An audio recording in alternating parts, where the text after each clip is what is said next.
Data is important. I think people need to start shifting to, and I've said this to a few people that I respect a lot that are in the industry, and I'm like, listen, you got to go take a big data class. Take a data class, because that's where the future is. Big question is this: how will sales professionals and small business owners like us, people who didn't have the best mentors, information, or the best start in life, how will we turn that around and live the absolute best life we can for ourselves and our families, because we all deserve it? That is the question, and the Sales Talk Uncensored podcast will give you the answers. My name is David Huffman, and welcome to Sales Talk Uncensored. Sales Talk Uncensored and Auto Sales Secrets, because I'm going to be posting this in my group because I have a super awesome episode today. All right, so for the salestalkuncensored.com podcast, we have a very special guest. And this is a lady I've been following since the start of my career. You know, way back in 2015, 2016, when I was like, hey, I want to start coaching. I want to start helping people. She was back there, like, just doing awesome stuff. Some of her highlights, she actually got into the auto scene in 1983. When she was 17, she's still in high school hustling cars. So just, am I right? It's mind-blowing. By 88, she's the youngest F&I person in the industry, one of the youngest ones. And she's female, too, to top that off, which is absolutely nuts. There's not a lot of female F&I directors to begin with, even nowadays, 2019. And by 89, she's seen some issues, and she's seen, hey, this industry needs some change. This industry needs some help. So she actually started her own business and started on that venture to do that. So without further ado, why don't you say hi, Diane? Hi. Thanks for having me, David. Not a problem. So I kind of covered some stuff, some of the highlights and all that fun stuff. What are some highlights that you want to cover? Some stuff I missed. Well, let's see. I started in the car business, like you said, in 1983 on a used car consignment lot in Santa Monica. I wasn't actually old enough to really legally sell cars. In California, you have to be licensed and fingerprinted and background checked. And so, was that like before they are doing like the you can't have overtime, you can't work 40 hours, and you can't be like entirely commission based?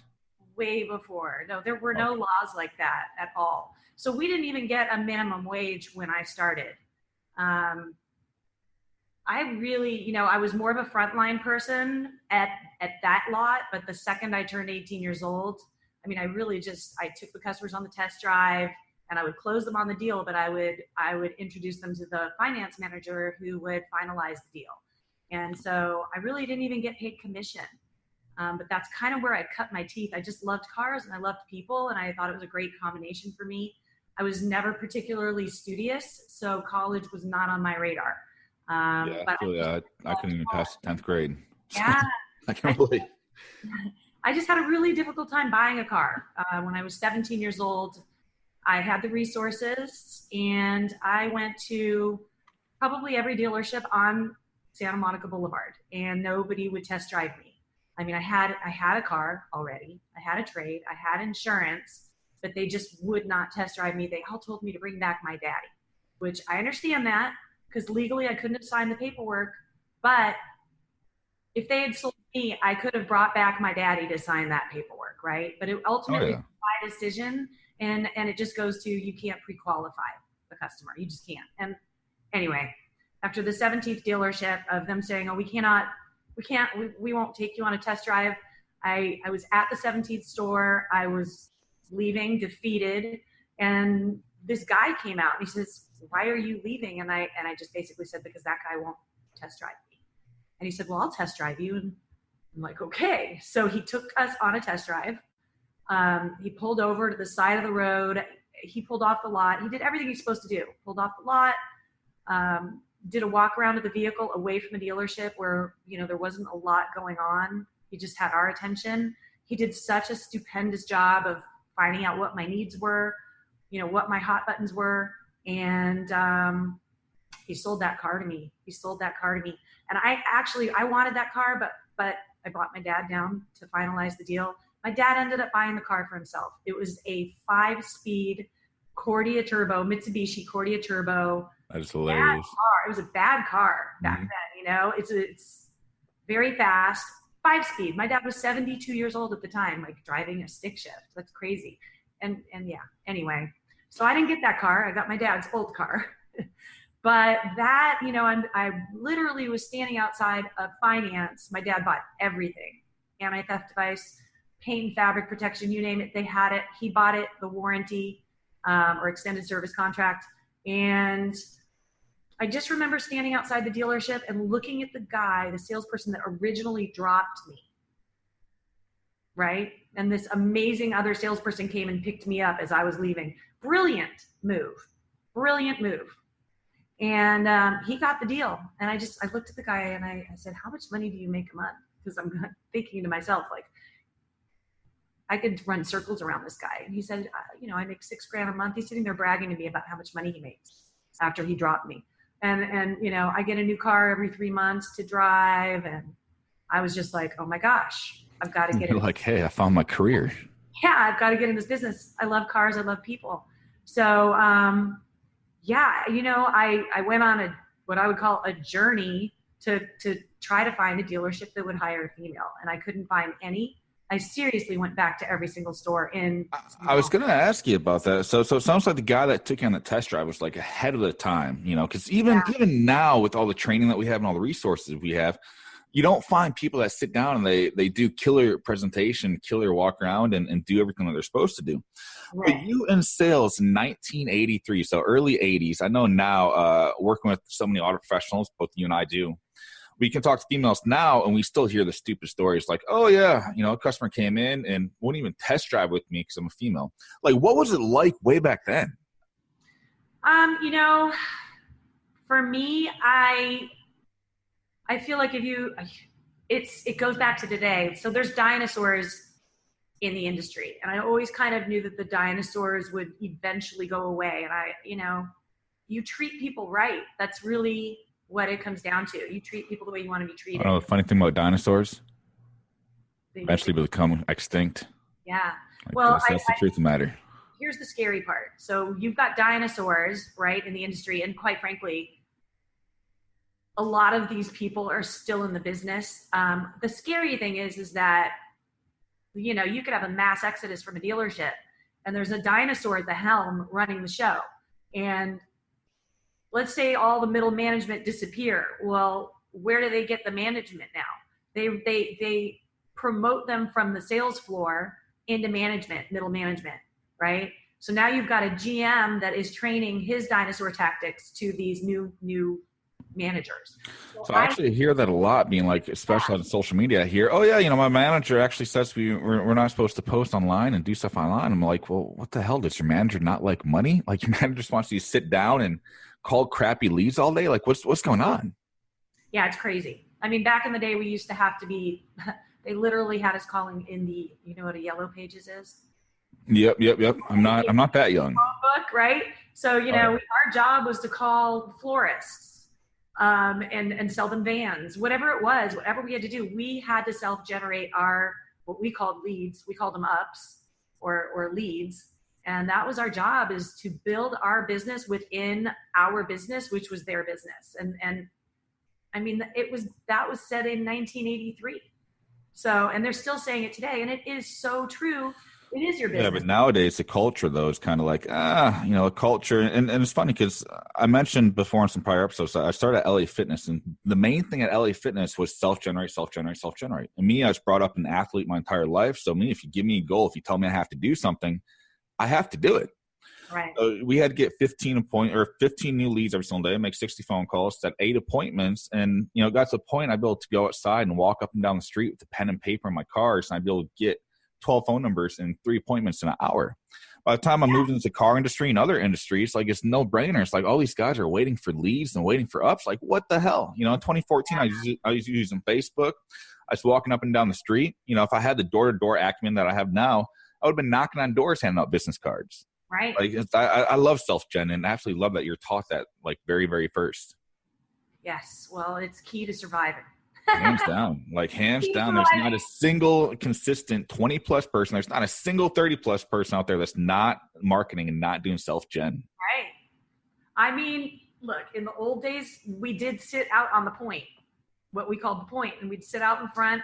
And you guys had the huddle. You had the lot party going on. Yeah. We would call the cars coming in. Okay, blue Pinto coming in.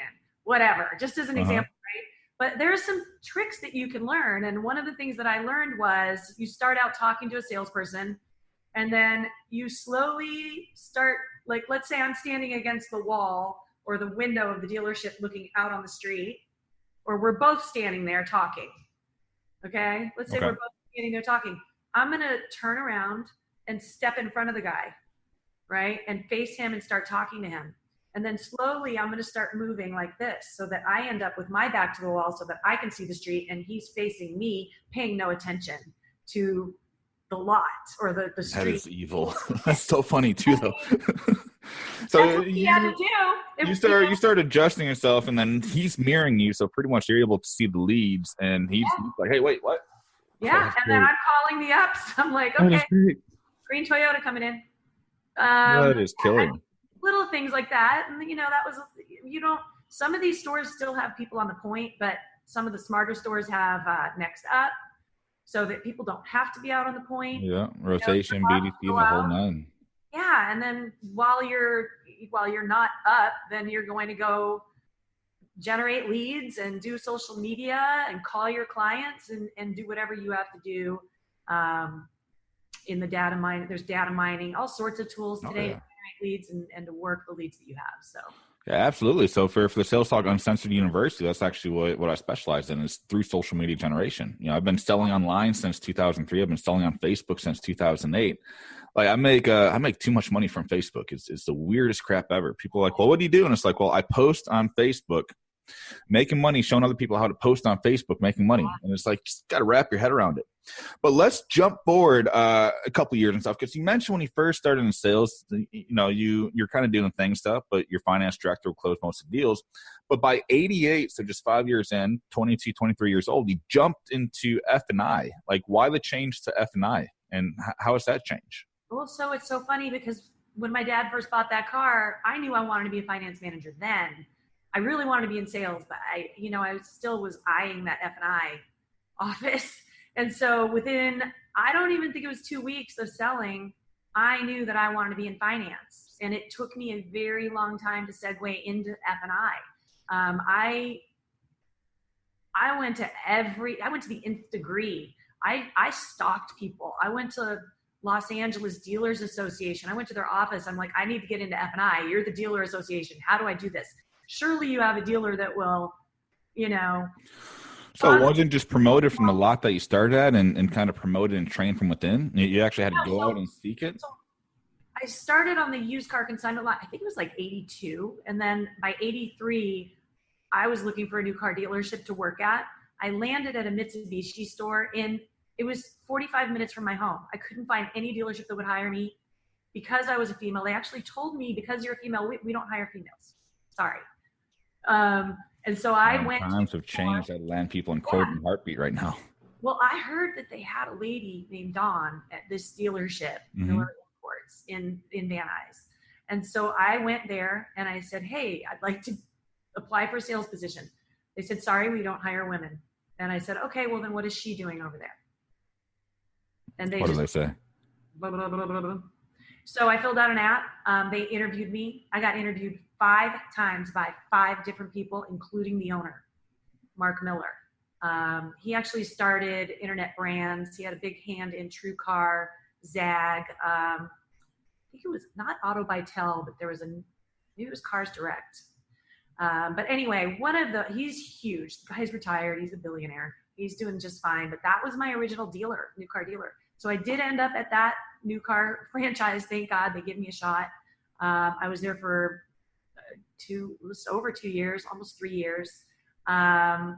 Great education for me. I had two amazing managers. One I called Dad. We all called him Dad. His name was Monty.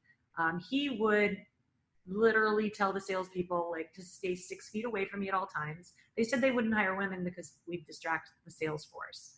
And so he would make sure that nobody came near me. If I was working a deal, he'd tell them to back up. Don't even look at her. Don't even think about it. He had my back. I can't say that about every manager that's out there, unfortunately. But he protected me. And I learned a lot. But I knew within 2 weeks we had a very intensive training class before they'd let you out on the floor. So it was 2 weeks of intensive training. All of the managers would come up and tell you what their part of, or their role at the dealership was. And when that finance guy came up, he had the nicest suit and the Rolex watch and just the nicest house. And just, he just exuded success. And I wanted that. And so I knew it from then. And I told him, I want your job, which doesn't always go over very well, but he was great. Tim Nelson. Awesome guy. I used to always have that issue too. I'd sit down and I'd have a manager hire me and they're like, well, what's your goal? Well, my goal is to have your job. Yeah. That's just how I am. Like, it's the way I'm wired. I'm sorry. Yep. He was not threatened at all. Like, who are you? You're an 18-year-old little girl. You're never going to get my job. Oh, that's funny. So when you moved forward and you actually got into finance, you had to switch dealerships. You had to do the whole nine. What was that like? It was great. I had to start out. I kind of segued into that. I actually started what would be called early BDC. So for 12 dealerships, I was handling all of their sales calls. It was my job to get the customer in and just to, plant as much excitement, create excitement. And without giving too much information, it's not transparent. It wasn't transparent like it is today. My job was to make sure that I gave them the least amount of information and create the most amount of excitement and get them down to the dealership. And so, I knew I had their credit pulled. I knew exactly where we were at. A lot of the customers were secondary. So I would work with the sales force and say, hey, we've got this customer coming in. They're going to be pulling up in this car at this time. Bring them to me. They would bring me the customers. They would greet them, bring them to me, and I would introduce myself, give them the warm fuzzies, tell them don't worry about price, just make sure you find the car that you like, and come back and see me after the test drive. So the heat was off the salesperson in regards to price. I already had all their personal information in a file. And at that point, once they picked the car, we just worked the deal that way, made sure they were in love with the car. And that was the main thing. I like it. So let's fast forward, 20, 30 years and stuff. Now you're down in Georgia. You live in Atlanta. We both have a good mutual friend, Patrick. He's actually jumping on a podcast next week. Yes. So you've done a lot of changes. Now you focus a lot more on F&I training and recruiting. Am I right? Yes. So once I was in primary finance, I was in secondary for a little while first, but then I got into primary. There was a heavy turnover. And so I saw an opportunity to start a Temp FNI Agency and just to, instead of putting a square peg in a round hole, just because they would have sales managers kind of pinch hit, if finance walked out and left 30 deals hanging, they didn't have a real solution. Some of the product providers had some people that were specialists and they'd come in and they would sit in that chair, but most of them really, I'm not even going to say, they if you weren't doing business with them, then you did not have that option. And so not too many of the dealerships were doing business with an agency that provided that. So for me, it was an obvious problem that needed to be solved. And so that led to the products division. And so I started representing the products. And when you provide the dealers with the ancillary products, so for example, the vehicle service contracts, which a lot of people call extended warranties, or the gap coverage, which there was no gap coverage back then. But we had ancillary products like anti-theft devices, or etch, or paint and fabric protection, appearance protection. And so we started the Temp FNI Agency, and then I added the products to that. And so then we started marketing those to car dealers. And with that, as part of that, we would say, you sell my products, and I'm going to train your F&I managers how to sell these products for free. That way they didn't pay for training. So that's what I did for 20 years. Oh, wow. So you're kind of like an F&I mercenary, and then at the same time, kind of like, hey, hire me stuff. We're going to do the F&I for you. But not only that, but we're going to show you everything that we do and all the extensive experience that we have, and we're going to help out your team. Right. Awesome. So what do you do now then? Because, I see you jump around and stuff, and I see you with pictures with Alan Dickey and with Jonathan Dawson and with Patrick and with all these guys at conferences and just out and about and enjoying yourself. So what do you do now? So what I do now, I'm actually a recruiter for the OEMs for their F&I divisions. So the guys that go out and they sell the warranties to car dealers, Okay. Whether it's a third-party administrator or the actual manufacturer, I build their sales teams. So they're regional managers, they're divisional managers. I still do a little recruiting for the executive side of the automotive industry. So for dealerships, I'll do GM and up, operations directors. I don't really do F&I anymore. I don't transition people from sales to F&I. I know that that's a thing and people want to get into F&I, but you really have to have persistence and patience in order to get into F&I. And you really need to have strong sales and closing ability, good listening tools, and good paperwork. Absolutely. So normally I like to keep these about commute lengths, about 20, 30, maybe 35 minutes and stuff. So we're pushing on those marks. Normally I ask all my people and all the guests on my podcast, hey, what are some tips you have for my audience? But this time around, we did stuff a little bit differently because we're connected with so many of the same mutual people. I actually did a Q&A. And it's funny that you just mentioned what you just said, because the very first question I was going to ask you is from Adam Kohler, and he says, what is the best way, if I can talk, right? What is the best way to make the transition from sales to F&I? That is a position that he's really interested in, but when he brings up at the story, he's kind of blown off. Yeah, and it's frustrating. And of course, I've been there. So I was the girl that was blown off.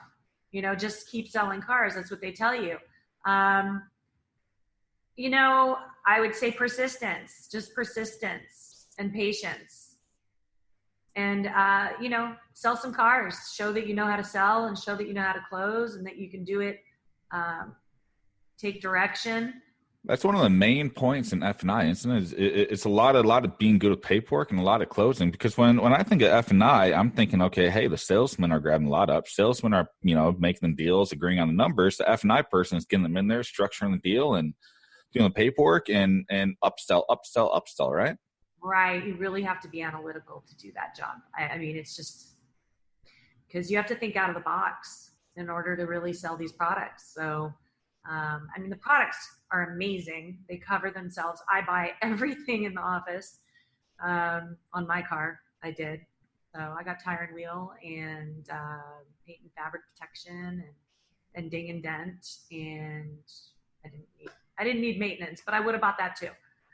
My biggest thing and stuff is selling the benefits. And for me, I hate headaches. I hate having to waste my time. I hate having to overthink stuff. So for me, it's peace of mind, that extended warranty, or like you said, vehicle service contract, gap insurance. Like if something happens, I want it taken care of. It's that insurance. It's a benefit. So another question too is actually from Patrick, our mutual friend. He says, and this is actually a good question. I like it with Carvana and with the way that so many different industries are changing. He says, do you ever think the F&I process will ever be automated enough to fit the idea of complete online buying? And if so, will that work for compliance and subprime customers or secondary customers? Well, okay, so we're already doing it. It's already happening. So whether or not we like it, we're headed that way. There's a lot of people that are putting their head in the sand, and it's sad. They're scared, they're angry, and I don't blame them. But as a good friend, Max Zanin, said to me at one of the conferences, he said, hey, we used to have conferences for travel agents 20 years ago. Where are they now? What's a travel agent? Okay, right? Okay. So here's the thing is that in reality, for me, I want to deal with a person at some point. Do I want to make it quicker? Yes. Would I like to start the process before I get to the dealership? Absolutely. I don't want to wait around for 4 hours in a dealership or 6 hours. I don't want to jump through a bunch of hoops. I don't want them to wear me down.